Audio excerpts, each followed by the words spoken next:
Karl and Bill and I used to sleep in the same room. It was the right gable room, which is next to the attic. But now I live in the left gable room, which Grandmother used to have. I'll tell you more about that later. Sometimes it's a lot of fun to live in the same room as your brothers, but only sometimes. One thing that was fun was when we lay in bed at night and told each other ghost stories. But it was scary, too.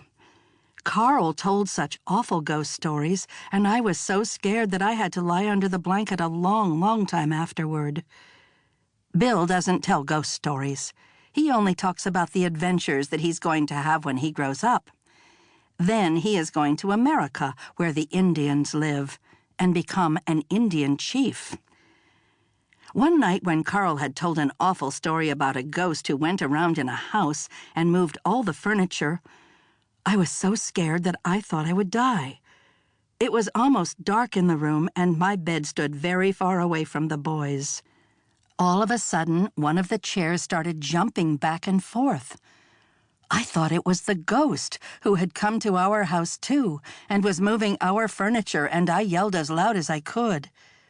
Then I heard them giggling over in their beds. And do you know what they had done? They had tied strings to the chair and were pulling it back and forth to make it jump. It's just like them. I got mad at first, but then I couldn't help laughing. When you sleep in the same room as your brothers and they are bigger than you are, you're never allowed to decide anything. For one thing, it was always Karl who decided when the light should be turned out at night. When I wanted to read, Karl wanted to turn out the light and tell ghost stories. When I wanted to sleep, Karl and Bill left the light on to play old maid. Karl could turn out the light whenever he wanted to from his bed. He had put a piece of cardboard around the light switch, and to the cardboard he had fastened a string that stretched to his bed. It's quite a clever arrangement, but I can't really describe it because I'm not going to be one of those whirl-around trundle-bolt engineers. I don't know what that is, but Karl says it's something very fancy that he's going to be when he grows up. And you have to be able to put pieces of cardboard around light switches to become one. Bill has always said he's going to be an Indian chief. But the other day I heard him say that he was going to be an engineer on a train. So perhaps he's changed his mind. I don't quite know what I'm going to be, but probably a mother, because I like little babies. I have 6 dolls that are my children. Soon I'll be too big to play with dolls.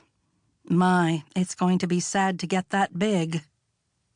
The prettiest doll I ever had was called Bella, but I gave her away some time ago to a little girl who was very sick.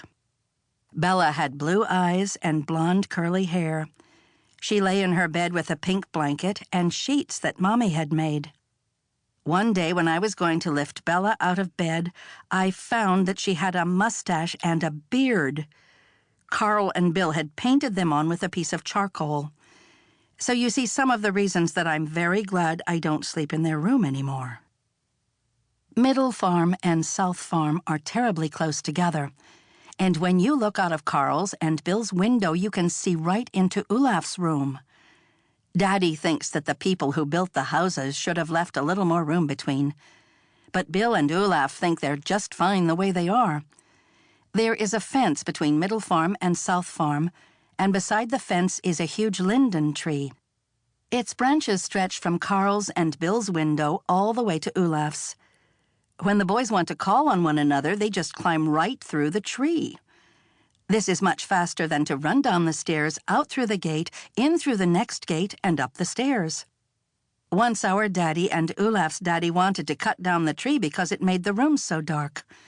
But the boys nagged so terribly and begged them so hard not to do it that they left it standing. And it still stands there.